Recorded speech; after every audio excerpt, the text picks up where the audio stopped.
Hello, tudo bueno por aí? Por aqui, tudo bueno. Tirando uma TPM brava.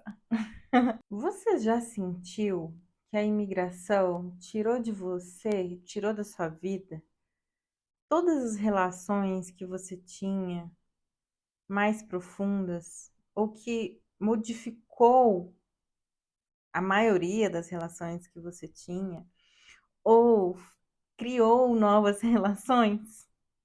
Enfim, que a imigração de alguma forma impactou diretamente as relações na sua vida, seja namoro, amizade, enfim, familiar. Você já sentiu ou pensou sobre isso? Meu nome é Camila Souza e por aqui falamos sobre as mais variadas camadas que atravessam a vida de quem vive ao deixar seu país de origem entre raízes e asas.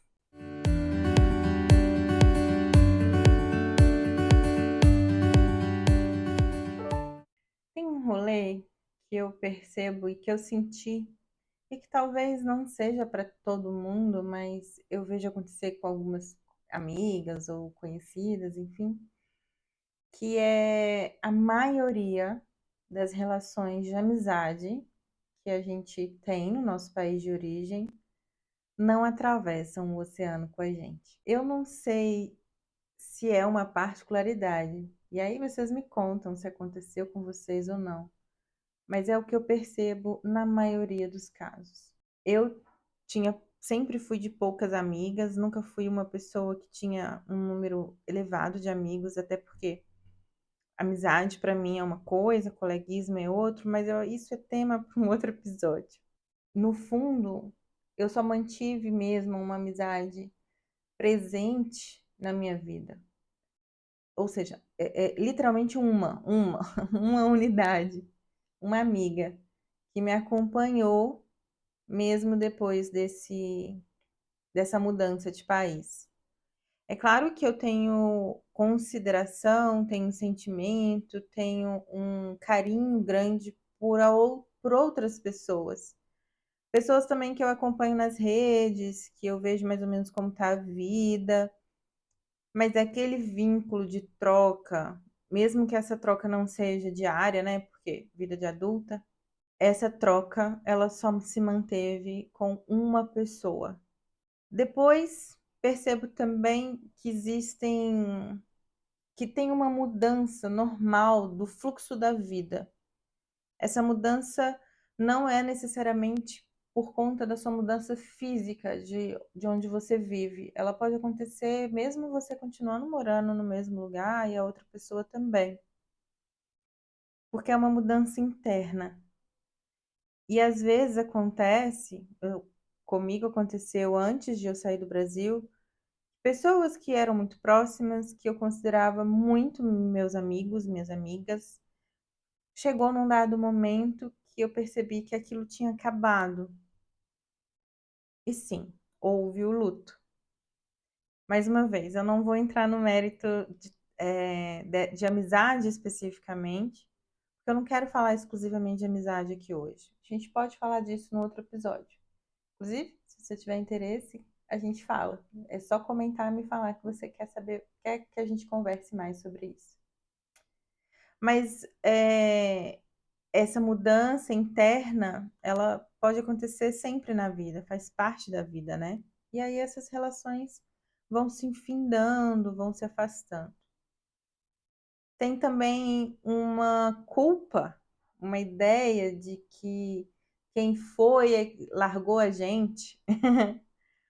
E quem foi pode, não é o meu caso, mas conheço pessoas que têm esse sentimento de, poxa, larguei eles, né? Deixei lá. E isso também impacta as relações. Tem uma mudança que também tem a ver com mudanças internas, mas tem, claro, total relação com a mudança externa, que é a mudança de contexto, né? Cultural, social, experiências únicas que só quem imigra é que sabe, né? todas essas relações que ficaram no nosso país de origem, elas vão se impactar. Só que aqui eu falei, né, de alterações que impactam normalmente para que haja ou um afastamento, ou um enfraquecimento desse vínculo, ou até mesmo o fim dele mesmo, né? Assim, propriamente dito. Mas eu não acho que seja o único caminho. Pelo menos comigo não foi. Pensa comigo aí nas suas relações de amizade ou familiares que acabaram se fortalecendo quando você mudou de país. Aconteceu comigo. Vou dar um exemplo assim muito muito claro na minha vida, que é a relação com a minha mãe. Não mudou da água para o vinho, porque não foi uma mudança automática, não foi assim. Saí do Brasil, no outro dia eu estava vivendo em outro país e a relação mudou. Não foi. Foi um resultado de várias mudanças, mudanças internas e mudanças externas, que aconteceram comigo, com ela também, e por consequência, nossa relação. Hoje eu tenho uma relação com a minha mãe, que a Camila, adolescente, jamais imaginaria ter, o que é maravilhoso, graças a Deus. E muito dessas mudanças vieram, sim, do afastamento físico, do fato de não estarmos cotidianamente convivendo.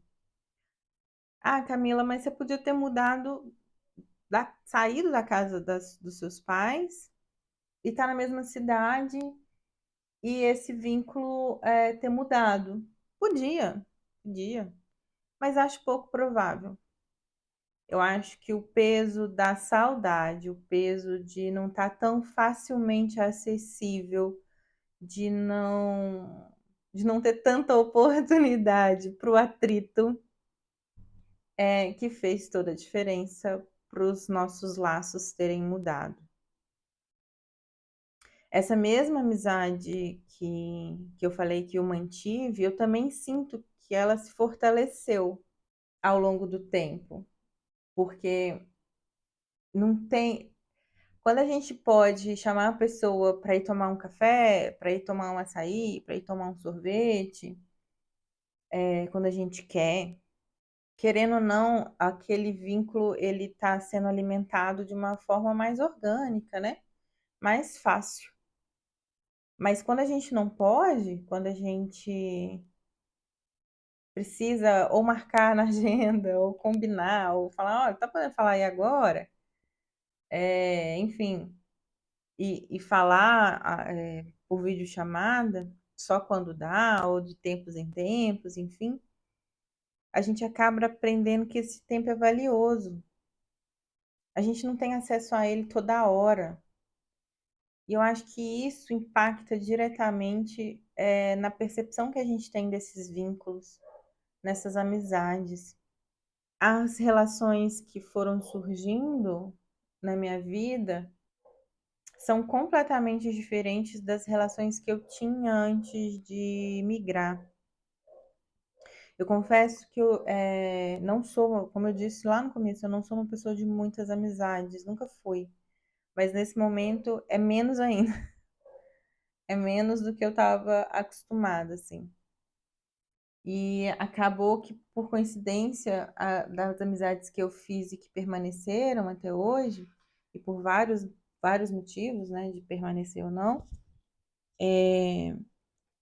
a amizade mais próxima é uma pessoa que não está aqui no mesmo país que eu, assim, com frequência. Essa outra amizade também que se manteve, né? A gente tem uma amizade à distância, então esse laço frequente, ele não é possível. Da minha relação familiar, e aí familiar que eu falo, não só o seio familiar, né? Minha mãe, meu pai, minha irmã, mas também a família, assim, os parentes. Na minha vida, na minha experiência, houve muito afastamento. E tem muitos fatores envolvidos, não é uma matemática simples, como a maioria das coisas na nossa vida não é mesmo. A gente, né, não é um mais um igual a dois. Existem inúmeros fatores que influenciam nessas dinâmicas. Mas eu passei por um período que eu fui me adaptando e entendendo o que que era ok para mim, o que que não era, o que que fazia sentido para mim, o que que não fazia. Fui me desapegando de algumas coisas. Então, vou dar um exemplo. Eu tenho quase 10 anos fora do Brasil. E por um tempo eu ficava questionando assim, falei, poxa, as minhas tias, nem parece que eu tenho tia, e ninguém nem fala. Aí ao mesmo tempo eu pensava assim, mas eu também não mando mensagem. Elas não falam, mas eu também não.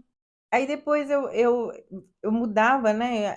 E aí porque eu tenho uma tia que ela faz questão de tempos em tempos, ela manda mensagem. Principalmente quando ela sabe de alguma coisa da minha vida que ela fica preocupada lá na cabeça dela, aí ela me manda mensagem: Oi, filha, como é que você tá? Tá bem e tal?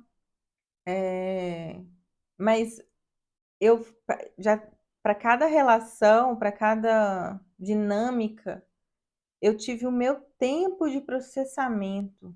Eu tive o tempo que eu fui entender o que que aquilo estava acontecendo, sabe?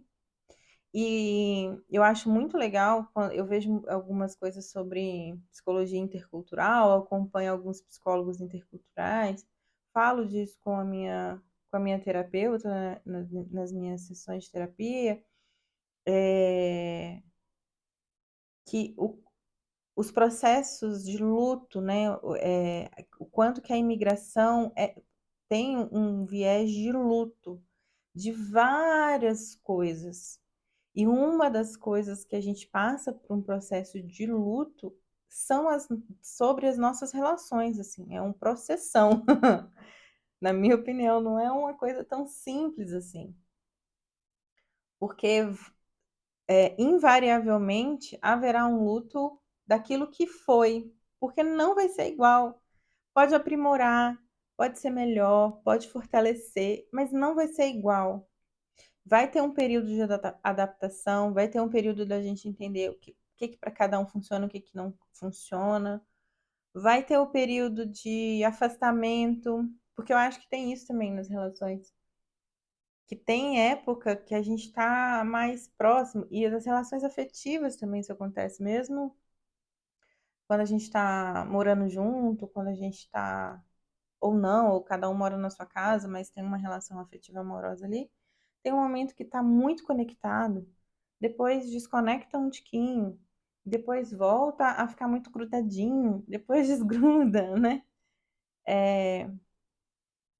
Mas cada relação tem um lugar específico na nossa vida, né? E cada relação tem, eu acredito muito que cada relação tem um papel a desenvolver na nossa vida, e cada relação traz para a nossa vida uma coisa específica.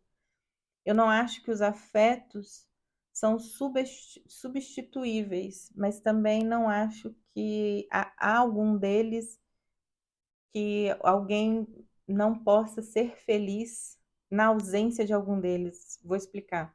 Eu não acredito que uma pessoa vai ser infeliz pura e simplesmente porque ela não tem uma relação amorosa. Eu não acredito que uma pessoa vai ser infeliz pura e simplesmente porque, não sei, ela não tem os pais mais vivos, ou ela nunca teve a presença dos pais na vida, enfim. Eu acho que não tô aqui desmerecendo, nem dizendo que não tem impacto. Não é isso, tá? Todas as nossas relações nos impactam. Todas as nossas relações nos agregam alguma coisa, nos trazem alguma coisa, nos ajudam a aprender alguma coisa e também nos ajudam a aprender sobre a gente mesmo, né? A desenvolver autoconhecimento. Então, não é que eu tô dizendo que é fácil ou que tá tudo bem ou que não faz diferença, não é isso, entende? pelo contrário, porque eu realmente acredito que cada relação que a gente tem com cada figura, né, seja com o pai, com a mãe, com a irmã, com a tia, com a sogra, com o sogro, com a amiga, com o amigo, cada uma desempenha um papel na nossa vida e vai trabalhar em algo específico, sabe, na nossa vida. Mas eu não acredito que por conta da ausência de um desses fatores é automático a infelicidade de alguém, entende? Eu não acho que a gente que é uma matemática exata, assim. Então, tipo, eu não tenho um namorado ou uma namorada, logo eu sou infeliz. Eu não tenho uma amiga, um amigo que é presente na minha vida, logo eu sou infeliz, sabe? Espero não ter feito muita confusão aqui nessa parte. Mas é porque cada dia que passa, eu acredito mais nisso. Eu acredito que a gente está tão cansada das nossas relações, porque se relacionar é trabalhoso, mais uma vez.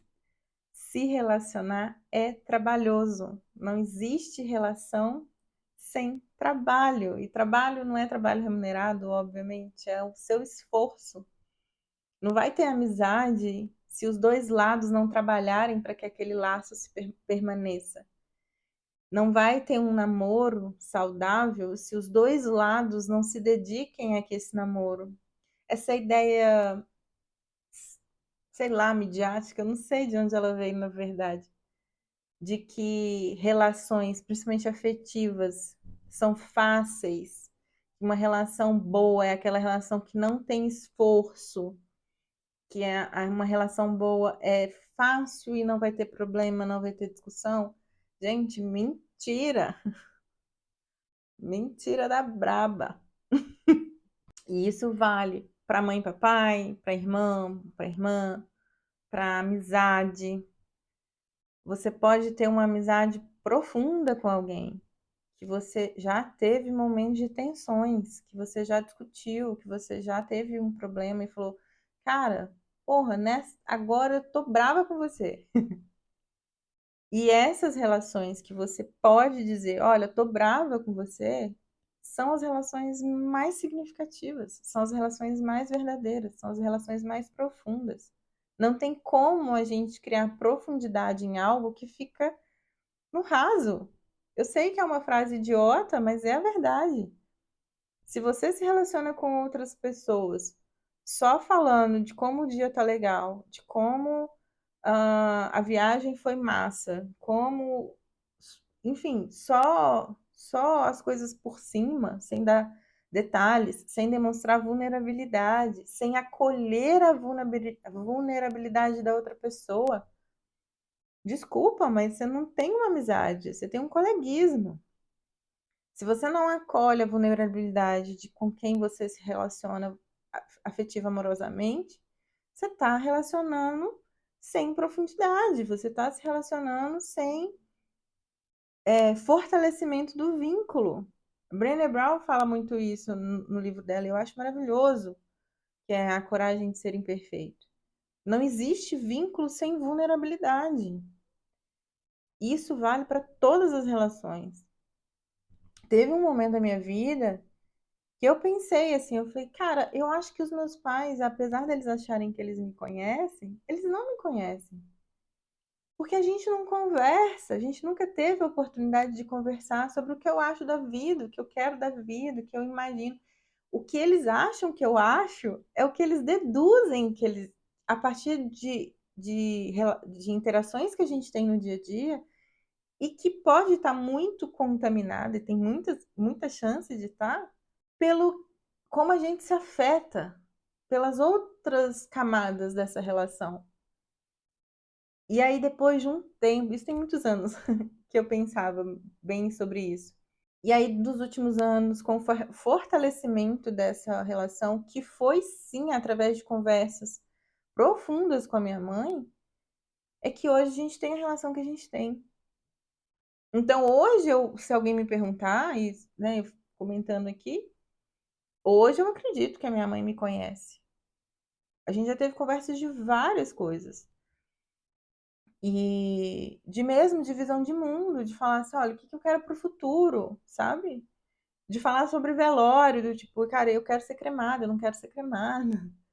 Esse tipo de conversa que pensa aí comigo, quantas pessoas com quem você sente vínculo, você já teve tipo de conversa mesmo assim? Quantas pessoas dessas relações todas, das mais variadas, você pode falar assim, não, eu sei que ela pensa tal coisa sobre assunto X, sabe? Sei lá, das pessoas que você tem uma relação próxima, de quem você chama de amigo. O que que essa pessoa tem de plano para a vida dela? O que que ela quer quando ela aposentar? O que que ela, se ela fez escolhas hoje, essas escolhas que ela fez foram escolhas mesmo ou ela só foi vivendo e você nem percebeu? Sabe assim? Profundidade. Vou botar a culpa no signo. Eu tenho lua em escorpião, então eu gosto muito dessa coisa da profundidade. Mas quanto mais eu leio sobre relações, porque é um assunto que me interessa, e relações no geral, mais eu entendo o quanto que os vínculos são fortalecidos ou até mesmo criados através dessa profundidade que só existe com a vulnerabilidade. Quando a gente é capaz de ser vulnerável para o outro, né? E o outro com a gente.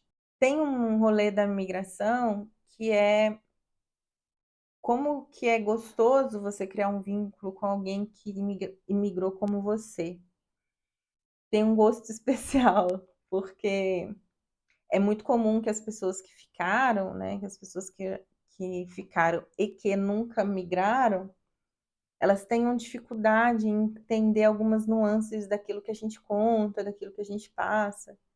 Quando a gente encontra alguém que a gente tem prazer em compartilhar e que esses vínculos vão se fortalecendo, essa potência do vínculo entre pessoas migrantes vinda desse lugar de tipo de identificação mesmo, sabe? De falar assim, olha, eu entendo o que você está passando. E é óbvio que nem toda pessoa migrante vai ter uma experiência igual, mas tem algumas nuances que são muito particulares da migração, né?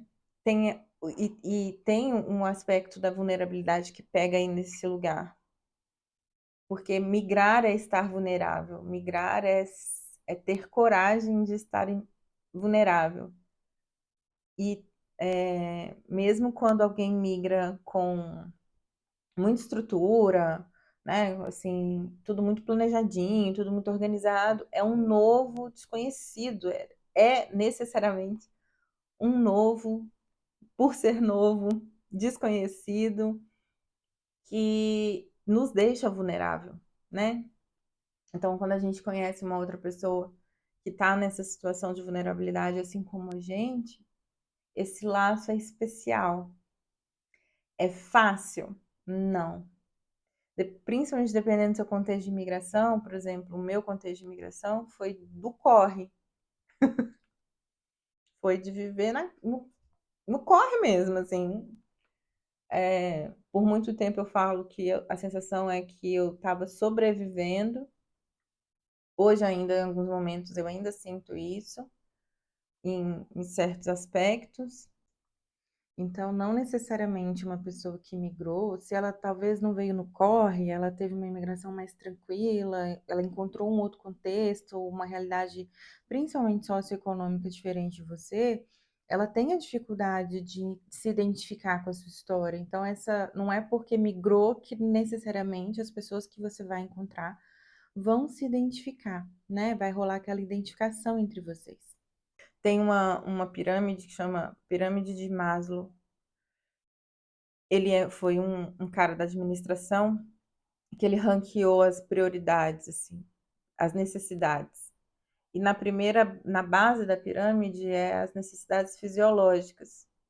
Então, se você está na batalha para garantir as suas necessidades fisiológicas, que é comer, ter um teto sobre a cabeça, ter a garantia da sua existência, que envolve ter um dinheiro, né, para sobreviver e tal, ter comida na mesa, ter casa, ter, enfim, roupa e tal. A outra camada é a segurança, que é sobre proteção, estabilidade, segurança física, financeira. Depois vem as necessidades sociais, que é sobre pertencer a grupos, ter amigos, família, relacionamentos afetivos, enfim. Depois é a necessidade de estima, que tem a ver com reconhecimento, respeito, autoestima, confiança. E por último, necessidade de autorrealização, que é o nível mais alto, né, que é o topozinho lá da pirâmide, e que é onde, quando a gente está buscando desenvolvimento pessoal, realização de todo o potencial, criatividade, a gente busca sabedoria, independência, enfim. O que Maslow dizia é que não tem ninguém vai pensar no topo da pirâmide, que é essa de autorrealização, enquanto as outras necessidades não forem atendidas. Então é meio que uma coisa que a gente vai andando nesse degrauzinho da pirâmide, né? E na vida de migração, dependendo da sua migração, eu, pelo menos, talvez porque eu já conhecia essa pirâmide lá no Brasil, porque eu estudei isso na graduação, mas também porque, não sei, assim, eu parecia que eu via esses capítulos acontecendo, sabe? É claro que a vida não é tão didática assim, não é? Em alguns momentos, infelizmente. A gente vai variar, então às vezes a gente acha que está chegando no topo da pirâmide e já vai começar a poder pensar nessas necessidades de autorrealização, quando na verdade a gente ainda vai ter que trabalhar, buscar a garantia das nossas necessidades fisiológicas. E aí, quando a gente encontra pessoas, né, que está ali nas necessidades sociais, quando a gente encontra as pessoas que estão nessa busca como a gente, que estão nesse contexto igual a gente, que vai variar aí nessa pirâmide também. Porque assim, variar na pirâmide não é só para quem migrou, né? Isso a gente pode acontecer no nosso país de origem. Mas como eu disse, tem um contexto particular de quem migra, né? Então, quando a gente vai tentar fazer amizades, além de muitas vezes, né? Aqui eu falando para um público adulto, amizade na vida adulta já é muito complicado. Amizade na vida adulta, no processo migratório, é mais difícil ainda. Então, dependendo de como foi para você esse processo de luto, esse afastamento, se foi só afastamento, se foi afastamento ou fortalecimento de relações que você já tinha, e a partir de agora você vai criar novos vínculos, toda essa experiência que você viveu, não se engane, assim, não tem como, vai influenciar. Então, além do contexto da migração, além de você ser uma pessoa adulta, que você pode estar em algum momento dessa pirâmide, batalhando, buscando a satisfação de alguma dessas necessidades, que pode variar, ainda tem o seu contexto histórico, familiar, emocional, sabe? É um pacote inteiro que influencia nisso tudo. Eu sei que desde que eu migrei, as minhas relações, algumas se fortaleceram, como eu comentei, outras se extinguiram, e eu não tenho problema com encerramentos de ciclos. Eu acho que eu sempre vi isso na minha vida acontecer, pessoas que se aproximavam, a gente ficava super grudadinho, depois passava um tempo, essas pessoas iam para a vida delas e eu ia para a minha vida. E eu sempre tive essa sensação de tipo, a gente cumpriu na vida do outro o que deveria cumprir, sabe? Eu não fico muito apegada a essas pessoas que se foram. Acho que elas foram porque tinham que ir. Claro que tem relações que é mais fácil, tem relações que é mais difícil, tal, normal. Mas eu penso que essas relações que ficaram, para cada dia que passa, eu sinto que elas são mais valiosas para mim. mesmo que não tão constantes como eu gostaria, mas ainda assim elas são muito valiosas para mim. E aí eu queria saber de vocês, como é que vocês têm vivido as relações de vocês aí, especialmente depois que vocês saíram do seu país? Tá fácil? Essa eu desconfio que não esteja, né? Vocês criaram novas amizades? Porque para mim foi muito difícil. Depois, se vocês quiserem, como eu falei antes, a gente fala só sobre amizade. Nesse contexto, enfim, amizade na vida adulta e tudo mais. E isso dá para falar 90 minutos. Por hoje eu fico por aqui. Deixo aí a reflexão para você pensar nas suas relações depois que você imigrou, como elas ficaram, fortaleceram, se findaram, vieram novas, enfim. E se você ainda não me segue lá no Instagram. O meu arroba é Camila Souza Carreira no Exterior. E por lá eu vou deixar um corte desse episódio e você pode comentar à vontade e partilhar com as amigas. Se você ficou até o fim, até agora aqui comigo, comenta com um emoji de coração verdinho. E aí vocês podem comentar lá no corte do episódio ou aqui embaixo, que eu vou saber que você ficou comigo até o final, vou te conhecer um pouquinho e vou ter certeza que você, assim como eu, vive entre raízes e asas. Beijo, até semana que vem. Tchau!